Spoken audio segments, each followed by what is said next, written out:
Hola a todos, en el presente video vamos a ver el módulo de cálculo de transporte de sedimentos, el cual lo encontramos en el módulo principal de Hidro, ¿no?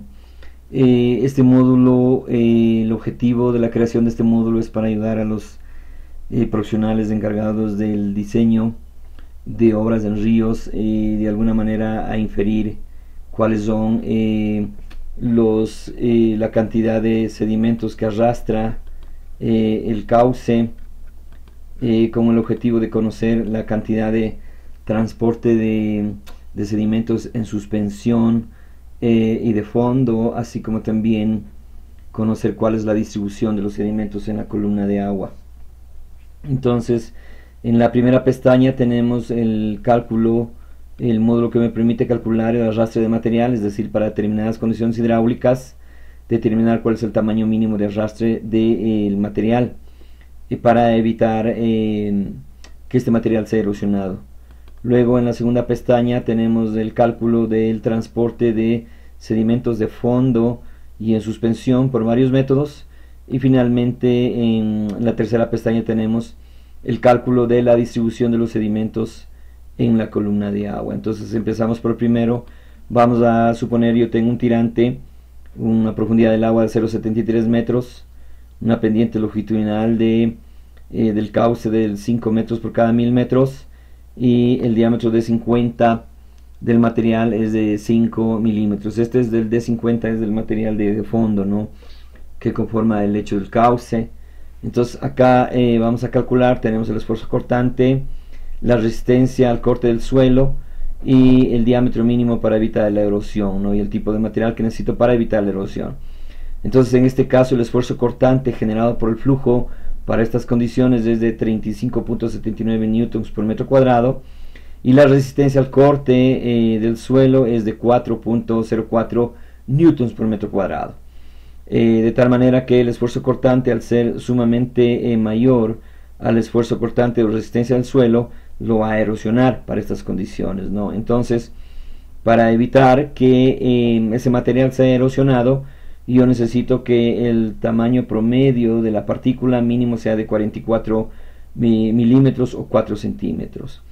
Es necesario indicar que aquí no se ha considerado ningún factor de seguridad y por razones de diseño mínimo se debe sobredimensionar el diámetro de la partícula mínimo por 2 o 2.5.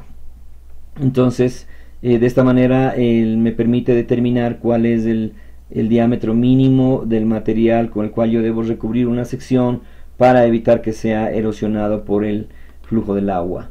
Luego tenemos el transporte de fondo y sólidos en suspensión. Tenemos en la parte izquierda el área de ingreso de datos y en la parte derecha los cálculos que realiza el programa. Entonces tenemos el tirante, velocidad media del agua, ancho del río, pendiente transversal, longitudinal, de 50 de medio de 90, desviación estándar y la densidad del material. Esto significa que yo debo hacer un análisis granulométrico del material del lecho del fondo para poder conocer cuáles son estos diámetros, ¿no? Aunque normalmente se conoce que el D90 es igual a la desviación estándar por D50 y el diámetro medio es 1.1 del D50. Entonces yo al menos necesito conocer D50 y también la desviación estándar. Entonces vamos a cargar unos datos. Vamos a decir que tengo un tirante de 1.5 metros, una velocidad de 1.8 metros por segundo, el ancho del canal del río es de 17 metros, la pendiente es de 1 metro por cada 1000 metros, de 50 a 0.5, de medio 0.55 y de 90 a 0.75. La desviación estándar de 1.5, ¿no? Entonces vamos a calcular. Acá en la parte derecha me da la altura y la longitud de saltación por el método de Van Ryn de la partícula del D50 y la velocidad de la partícula, ¿no?, con la cual va a ser erosionada o va a ser erosionada dentro del flujo. Y tenemos el caudal de fondo que nos permite calcular por el método de Meyer y Van Ryn y nos dice que los dos métodos me dan un promedio de 0.20 kilogramos por metro por segundo, ¿no? Luego tenemos el caudal en suspensión de Van Ryn que me dice 0.90 kilogramos por metro por segundo.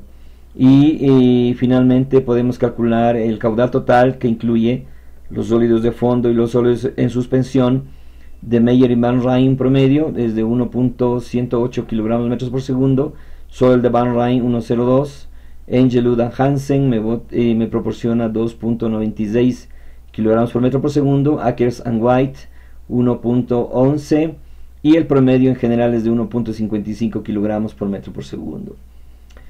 Eso nos significa que por segundo el caudal de sedimentos es de 26.4 kilogramos por segundo, equivalente a 95.04 toneladas por hora y 2.280.98 toneladas por día de transporte de sedimentos que han sido erosionados, ya sea suspensión y como sedimentos de fondo.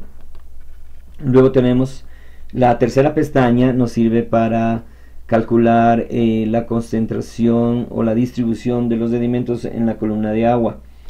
Entonces acá tenemos el tirante, la velocidad, tenemos la concentración de los sedimentos y tenemos el caudal de sólido de suspensión. Como siempre vemos, siempre la mayor cantidad de sólido de suspensión está en los primeros centímetros del suelo.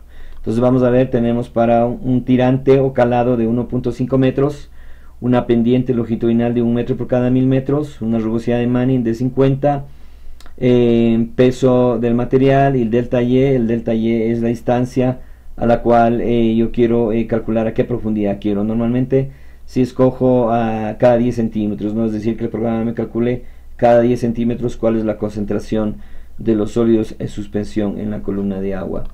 Entonces esto me dice que, por ejemplo, a nivel del suelo tenemos de 312.799 partes por millón. Eso es justamente porque el esfuerzo cortante mayor siempre va a estar ubicado en el fondo del cauce, ¿no? Luego, a 50 centímetros de profundidad ya tenemos una concentración de 960 partes por millón. Entonces, y a 1 metro yo ya tengo 41 partes por millón de sedimentos. Entonces, los valores de acá, por ejemplo, me sirven para ubicar la profundidad a la cual se debe instalar una rejilla o una ventana de captación. Por ejemplo, aquí la profundidad mínima a la cual yo debería ubicar, por ejemplo, mi rejilla va a ser entre 50 o 60 centímetros, aunque de preferencia sería a 60 centímetros de profundidad, ¿no? Para evitar que me ingrese los sólidos que están distribuidos en la columna. Obviamente van a ser las gravas, las arenas, y vamos a terminar con limos y arcillas en la parte superficial, ¿no? Entonces estos módulos de acá me permiten de alguna manera para conocer la cantidad de sólidos en suspensión, así como también la distribución de los sólidos en el perfil de la columna, para poder determinar la ubicación de la rejilla, y segundo, de alguna manera poder inferir cuál es la concentración máxima de los sedimentos en suspensión para el tema especialmente el diseño de desarenadores. Bien, entonces esto podemos hacer con el módulo de transporte de sedimentos que viene dentro del programa de Hidro, que es diseño de estructuras hidráulicas para sistemas de riego y drenaje. Bien, muchas gracias.